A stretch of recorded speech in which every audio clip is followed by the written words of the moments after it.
Kasisi mwenye umri wa miaka 59 hapatikana ameuawa katika shamba la mahindi katika kijiji cha Kawethei, kaunti ya Machakos.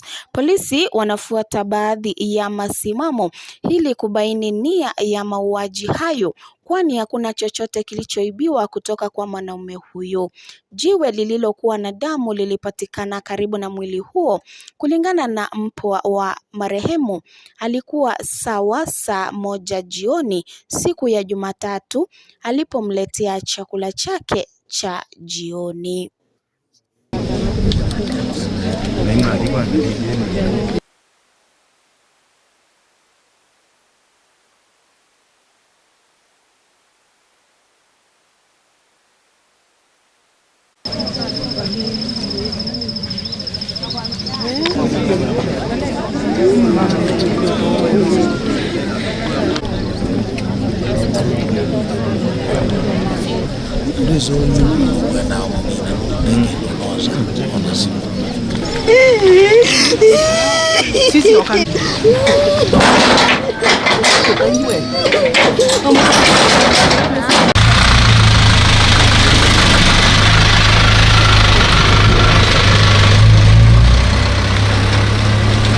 Asubuhi hili tumepata ripoti ya kwamba kuna mtu amepigwa akauawa hapa Kawethei karibu na soko, na tukakimbia zote hapo. Tulipokimbia tukaja tukapata kwamba ni mtu amegongwa na mawe, amefurushwa kutoka nyumbani kwake, akaletwa akauliwa kwa shamba. Na kwa hiyo sababu tumeshangaa sana, kwani security yetu ya area hii imeenda wapi?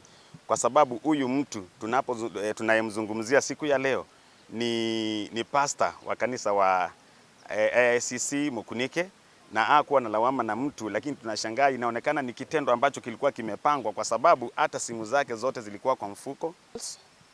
Ni my uncle, mjomba, na usiku ni mimi nilimpelekea chakula around 7 PM and kumpelekea chakula nikarudi nyumbani kwetu, ambapo si mbali sana na nyumbani, na baada ya hapo sikumuona tena, ambapo asubuhi niliweza kusikia sauti ya my cousin, one of my cousins amekuja kutuita kwenye boma yetu, tuambia something has happened to our uncle, na ndio nilienda tukampata ameanguka kwa shamba. Sikuwa tu kusikia kelele yoyote, there was no noise at all.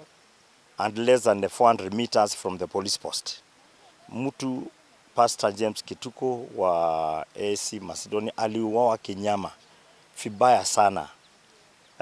Atujui alifurutwa kwa nyumba ama aliuawa kwa nyumba na akafurutwa akapelekwa kwa shamba ama ilifanyikaje. Mshangao mkubwa wetu kama watu wa Kawethei ni mtu anawezaje kuuawa karibu tu na police post na hakuna chochote kimejulikana. Ya pili, miaka 2 iliyopita tulipata kifo cha mfanyabiashara mwingine anaitwa Kaspa, aliuawa less than 10 meters from the gate and also less than 100 meters from the market and also less than 400 meters from the police post. Hapo nyuma kidogo Mukundike, the same thing happened. So tunashindwa ni kitu gani kinaendelea Kawethei, na mbona hakuna siku hata moja hao wahalifu wameipatikana. Kesi inaanza, inachunguzwa, inaachiliwa katikati, sio inawachiliwa ama inawashinda ama inafanyika.